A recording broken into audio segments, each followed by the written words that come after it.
Hi, Jim. Thanks for taking the time to come have the TEDx talk and talk with me after. So I found your talk very interesting, and one subject that sparked my interest was data ethics, and I was hoping you could elaborate on that and tell us a little more.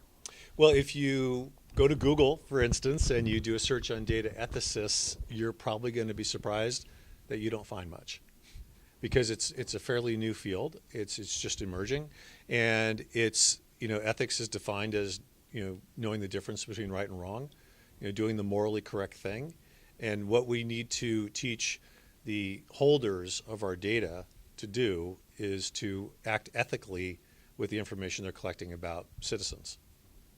Thank you. Um, you also spoke about how more data is being collected on us in general. Curious to see some of the benefits you think that could come of that. Well, as a marketer, as a professional marketer, which is what got me so interested in this in the first place, knowing everything that we can know about an individual, if we're doing business to business sales or we're doing business to consumer sales, is really the holy grail. I mean, the most important thing for me to know is not necessarily that you're interested in buying a car, but when you're interested in buying a car.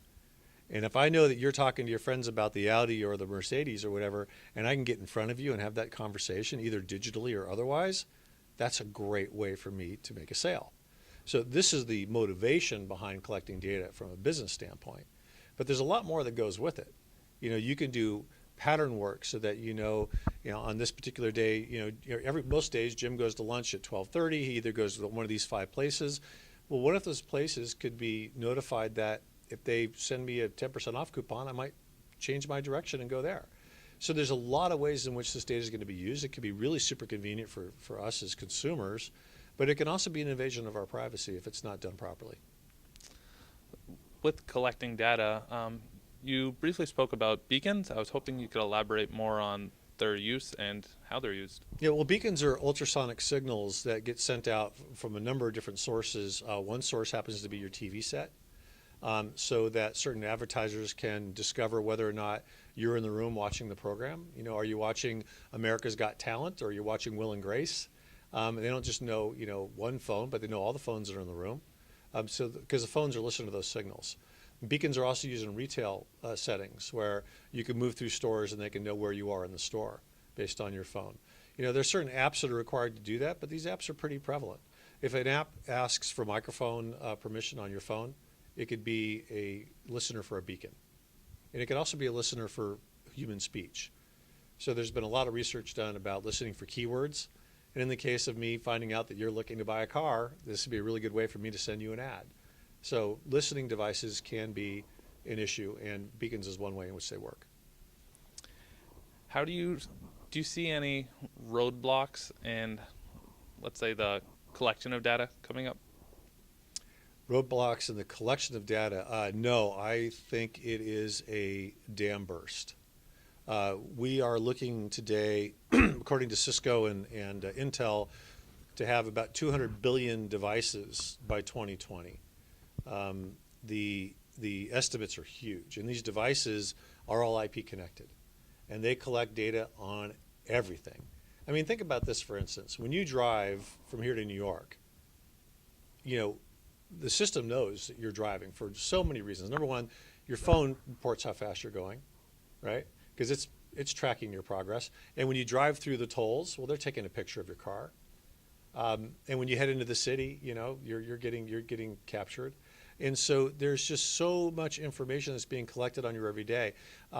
If you're in your home, if you have a thermostat, if you have an IP camera, if you have a TV with a camera, all this information is being collected and it's being stored. The cost of storage and the cost of compute is so alarmingly small now. There's no more barrier for a company to store all this information. And recently, the CEO of MasterCard was in Saudi Arabia speaking to their investment forum, and he said, AJ Bangor, he said, to the oil industry, he said, the new oil is data. Data is the new oil. Mayoshi-san, who is the head of SoftBank's Vision Fund, which is a trivial $93 billion investment fund, largest in the world, he said that his number one task is to collect data from all sources, throw lots of compute at it, and figure out what the next big thing is. So data is gold, and a lot of it comes from you. In your speech, you brought up connected cars. I imagine one way we see data being collected is through our phones and possibly through our televisions, but I was hoping you could speak to that. Well, it's also collected from your car today. You don't have to have a self-driving car, to have information going back to your car manufacturer. In fact, every General Motors car that's been built since OnStar, every Mercedes, every Ford, these cars are connected. They have two networks on them. They have an operational network, which is telemetry of the vehicle itself, speed and health and well-being, and they have an entertainment network. So you're on Sirius, or you're listening to the radio or XM radio or whatever. So all of this information about your travels is being shared with the manufacturer of that company or that car. Now, after your TED Talk, if there was one point you wanted to drive home to everyone, what would that be? I think the most important thing we can do is, it's very early days.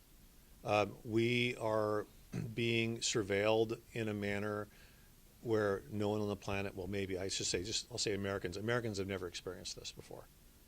We have never been monitored as closely as we're being monitored now, not just by corporations, but by our government. And to know what that means in terms of our future privacy and liberty, we need to go to the Future Privacy Forum. We need to go to the Electronic Frontier. We need to go to the Center for Democracy and Technology. And we need to educate ourselves, and we need to be vocal about it. Great. Well, thanks for taking the time to talk with us, Jim. It's been a pleasure. Great. Thank you. Thank you very much.